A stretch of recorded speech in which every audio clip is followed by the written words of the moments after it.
ఈరోజు India alliance కూటమిలో ఉన్నటువంటి పార్లమెంట్ సభ్యులందరూ కూడా మకర్ద్వార్ దగ్గర ఈరోజు ఎల్పీజీ సిలిండర్ ఏదైతే దేశంలో జరుగుతున్నటువంటి ఎల్పీజీ సిలిండర్లకు సంబంధించినటువంటి కొరత నరేంద్ర మోడీ గారిని పార్లమెంట్లో వచ్చి పశ్చిమ ఏషియా దేశాలలో జరుగుతున్నటువంటి జియో పొలిటికల్ వార్ కండిషన్స్ మీద ఈ రోజు వరకు పార్లమెంట్లో చర్చ చేయలేదు.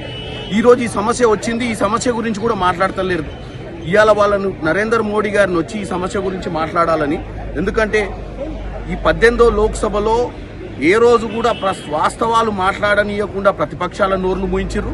వాళ్ళు కూడా వాస్తవాలు మాట్లాడతలేదు. ప్రజలందరూ ఇబ్బందులు కాబట్టి ఈరోజు మేమందరం కూడా రాహుల్ గాంధీ గారు, ప్రియాంక గాంధీ గారు, ఖర్గే గారు, సోనియా గాంధీ గారు, అన్ని పార్టీల పక్షాల నుంచి వచ్చినటువంటి ఎంపీలందరూ కూడా ఈరోజు మకర్ద్వార్ దగ్గర డెఫినెట్గా దీన్ని మోడీ గారు ఈరోజు వచ్చి చర్చ చేయాలి. వీలైనంత తొందరగా ఈ దేశంలో ఈ సమస్యను పరిష్కరించే దిశగా